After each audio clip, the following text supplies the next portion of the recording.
start my announcement today with the, last week I mentioned that I was about to have a meeting with the members of the Maritime Organization, the Maritime Foundation, with regard to the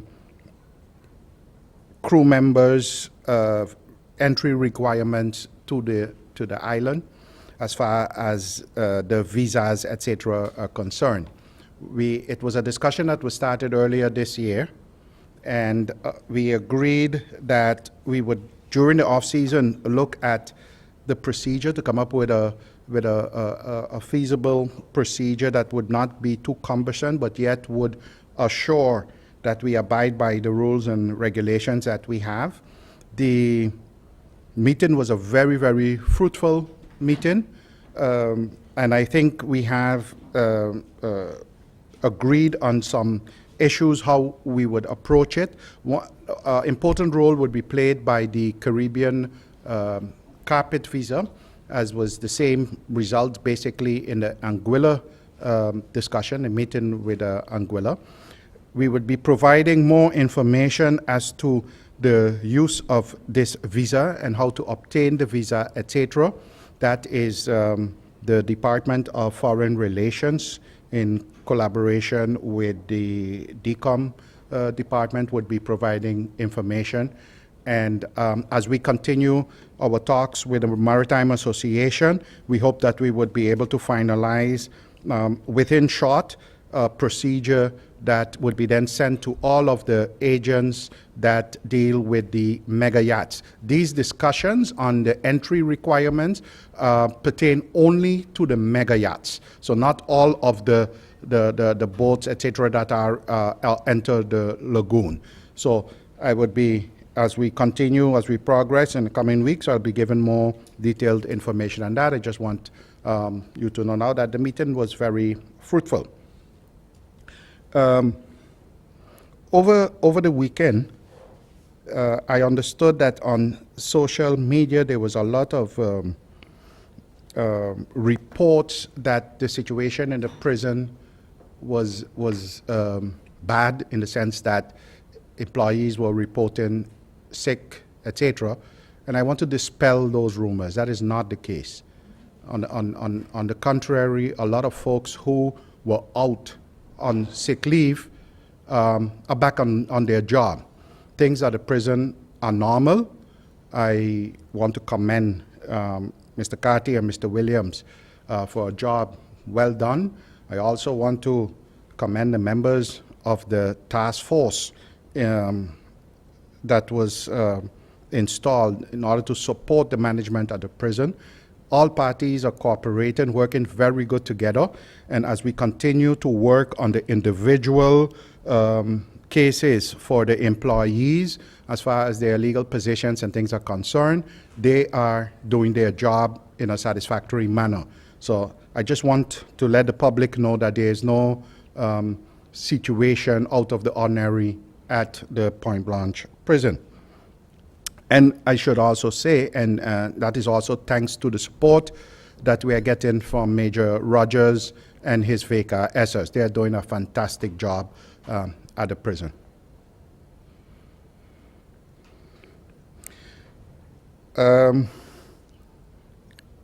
Just to come back to the issue with the visas, I would like to call on organizers of different events. Oftentimes we have conferences, meetings, sport events, etc. And the organizers of these events, most probably because they were not aware, end up at the last minute having participants who would require a visa to come to St. Martin and run into problem. And sometimes these things would happen on the weekend, and it can create some inconvenience for the participants, and at times some embarrassment. Nobody would want to come to the island and then to put in a holding room or whatever by the immigration, because if they were told that they needed a particular visa or something, if they knew that, they would have gotten it. So I would like to also call on all organizers of events to check your participants list good and inform the participants whether they would be requiring a visa to enter St. Martin, yes or no, and please explain them how they should go about getting one.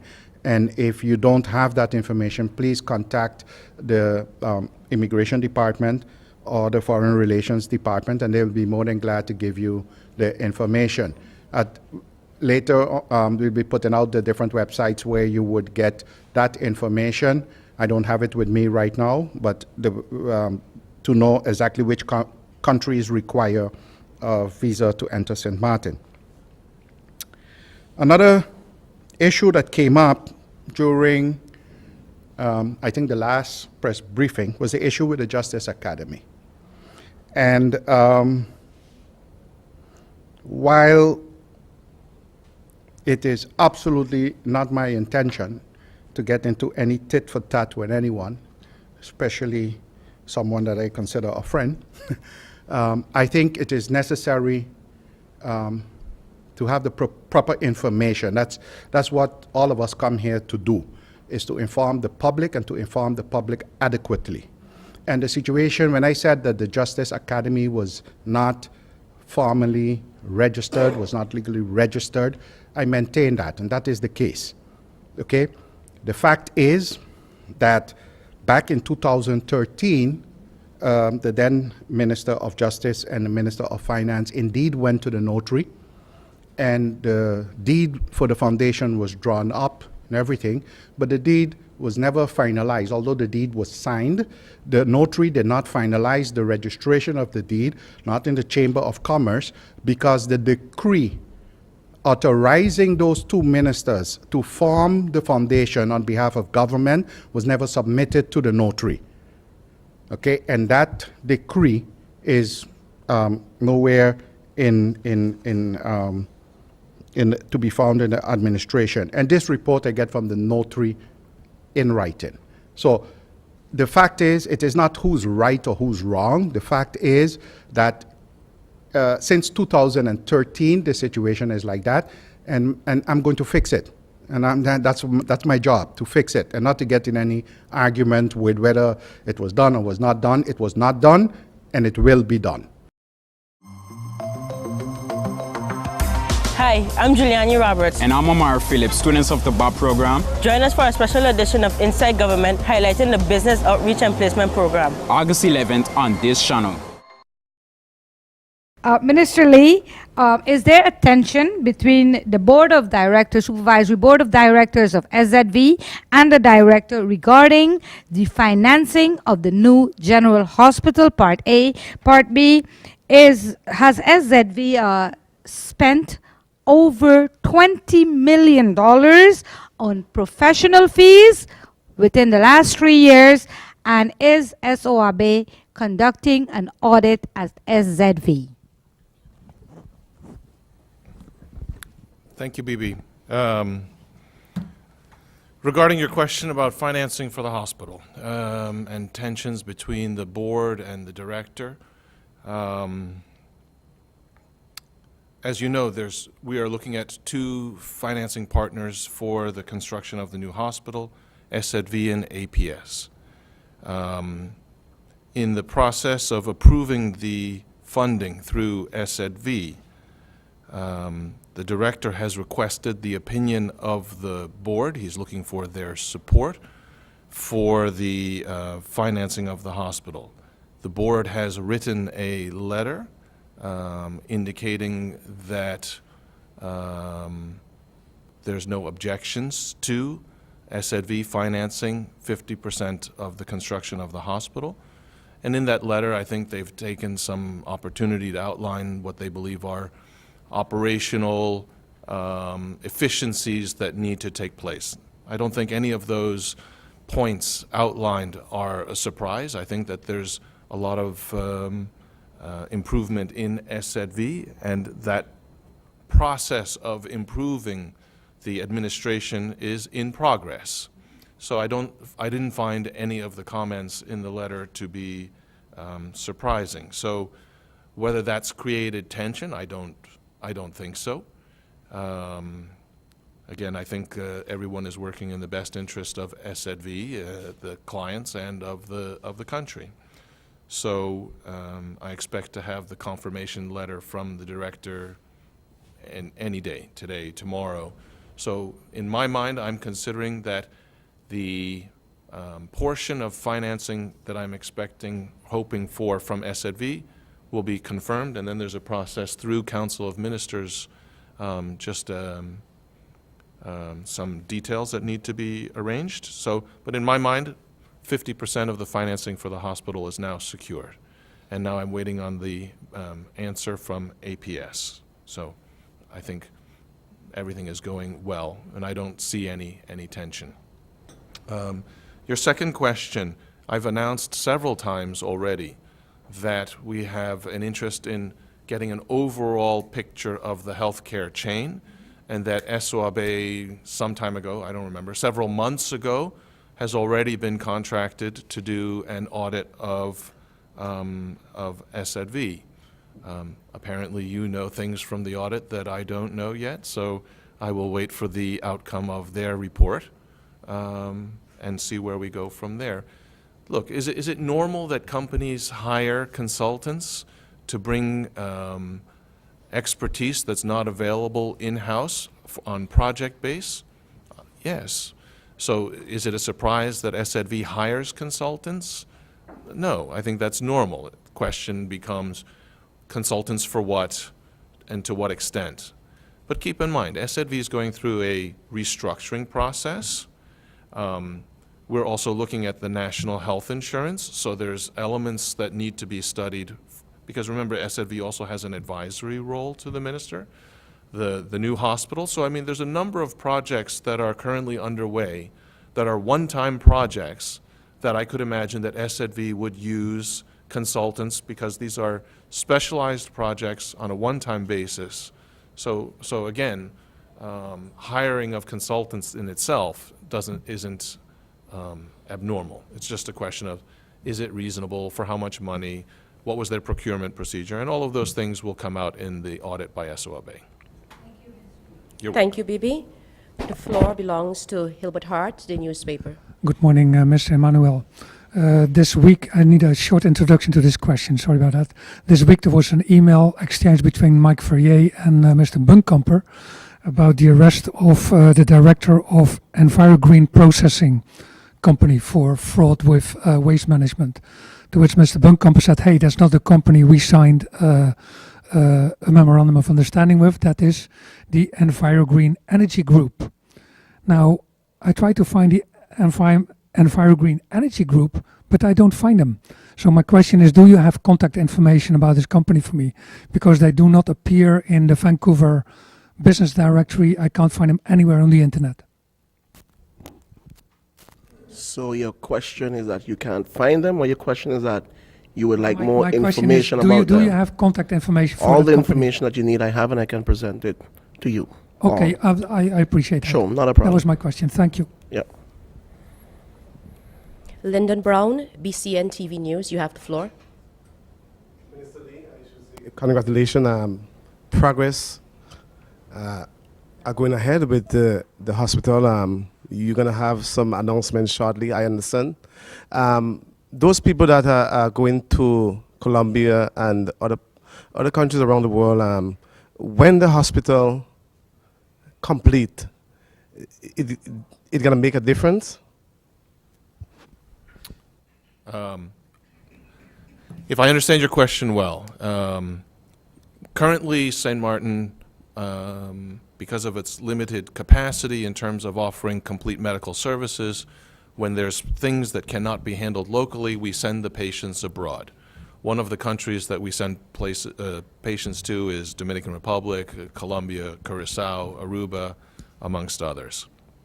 Holland as well. Depends on what the individual case is.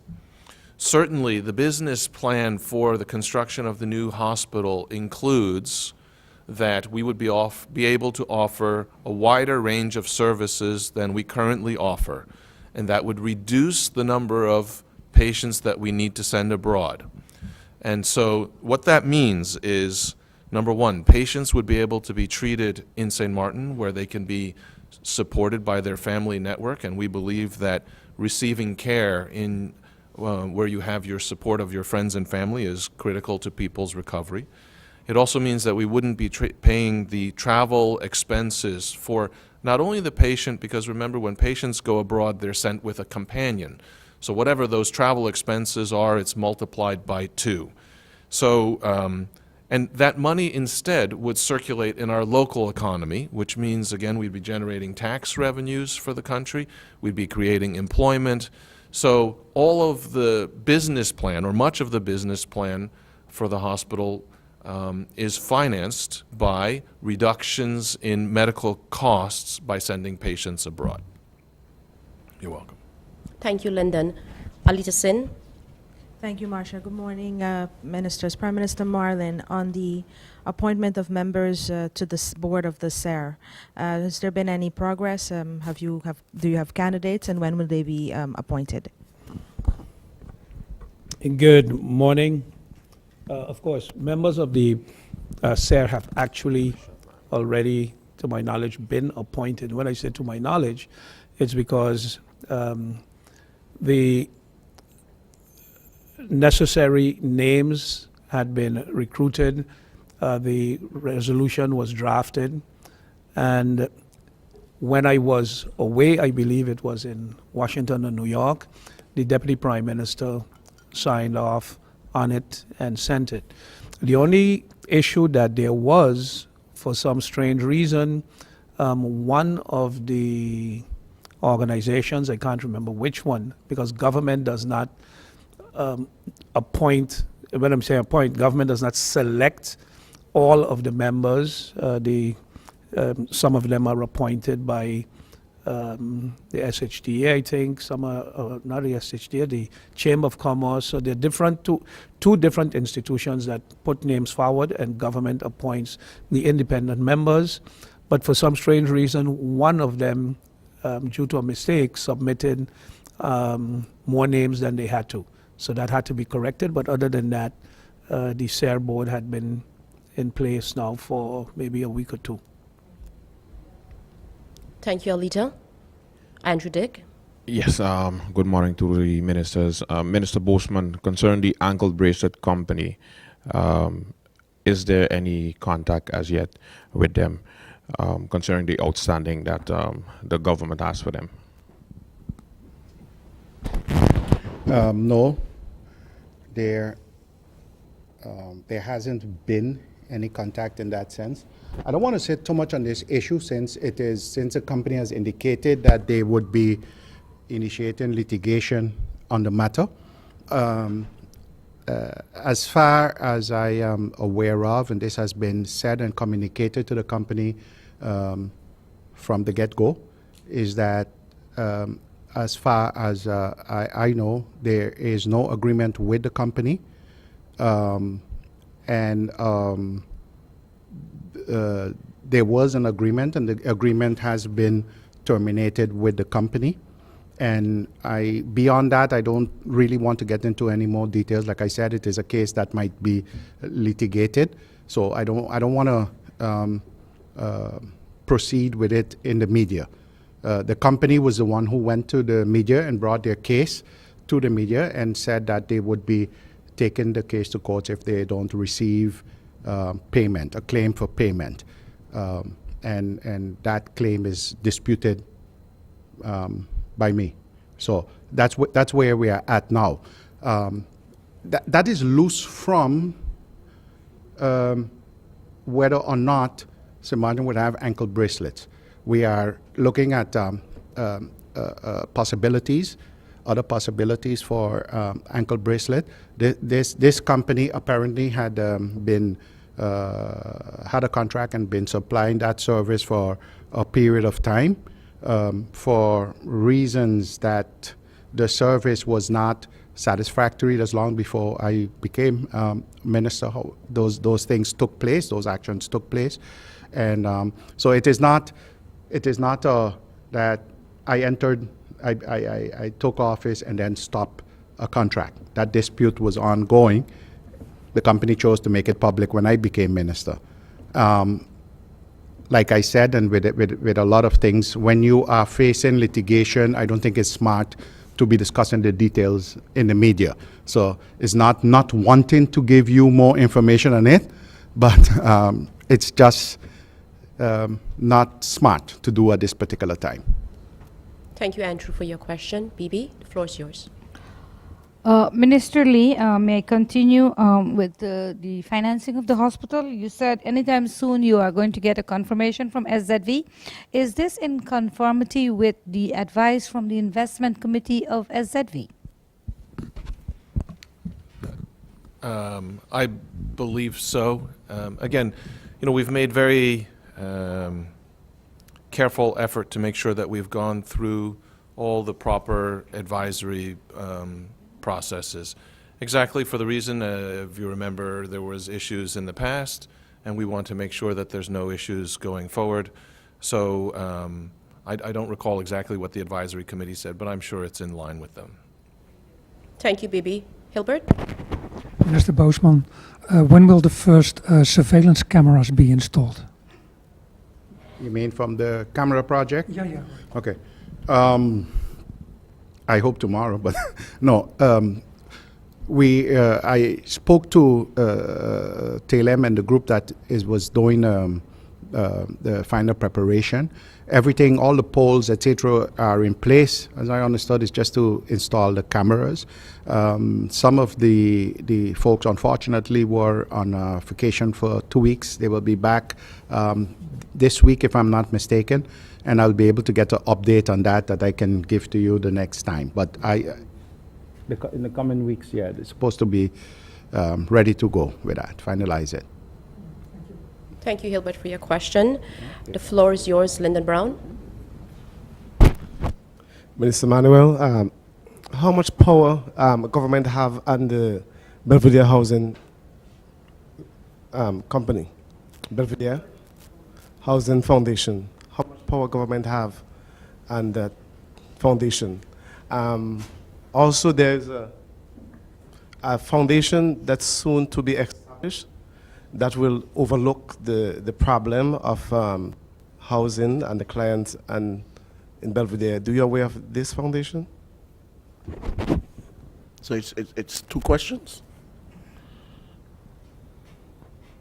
So the first one is in relations to how much power does government have over Belvedere, over the housing foundation?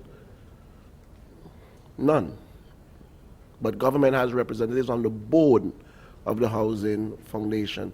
It's one of the most difficult boards, but we have a limited say, but it's a working relationship between the housing foundation and government. So to use a word, I wouldn't use the word power, because I don't think that's what it is, but it's more of a working relationship that government would have with the housing foundation. And to answer your second question about another foundation that is being formed to represent the residents in Belvedere. Yes, it was made mention to me that there's another foundation that may possibly be formed, but I haven't heard nothing more about it. Information will come and that. Okay. Okay. Lyndon, thank you for that question. Alito. Thank you again, Marsha. Minister Emmanuel, the bus stops that you announced about earlier, I think about 2-3 months ago, do you have any updates as to when those are going to start being installed? I've received the final draft and the drawings on how they're going to look, and I'm pretty pleased with what I've seen thus far. I think now at the moment is just now sort of staking out exactly, how the construction will be done and the type of materials that will be used. I was told that in the last quarter of the year, which we are coming down into right now, we will start to see the first set of bus stops that will be placed in specific locations. So I can assure you that yes, to use the same words, in the coming weeks we will be seeing them being erected or spotted in different locations. Thank you, Alito. Andrew, the floor is yours. Yes, Minister Emmanuel, concerning the Kimsa Beach, the parking lot, any update as far as the project there is concerned? I had Mr. Boncampo looking into the schematics of it because, yes, the developer is here on the island, so they are having that discussion right now. Also, remember there was a court case with Godive where we settled out of court on how we are going to move forward, and that discussion is being had right now as we speak because I received an update on it, and I must say that all is agreeing with how we are going to move forward with it. Thank you, Andrew. Bibi, you have a question? Yes. Minister Emmanuel, I don't know if you have information on this and if you can share with us what's going on with the management board of GEBE. Up to yesterday, someone that is in the media chose to do a live stream that even amongst two threats regarding towards while names were not called, but clear indication as to who they're threatening within GEBE. And these threats came about because the person from the media that did this live stream chose to be defending his ex-wife, who is also a member of GEBE Management Board. Baby, no. Oh. You see that kind of discussion? Not with me. I am not going to get into this person and someone from the media and threatening and this. I think it makes dirty media reporting. If it's not factual, and if you're asking me a question concerning the functioning of GEBE, I'm willing to entertain that type of discussion. But if you're telling me about this one wife and this, I am not going to partake in it. I'm not going to entertain it. And it makes not nice media reporting to me.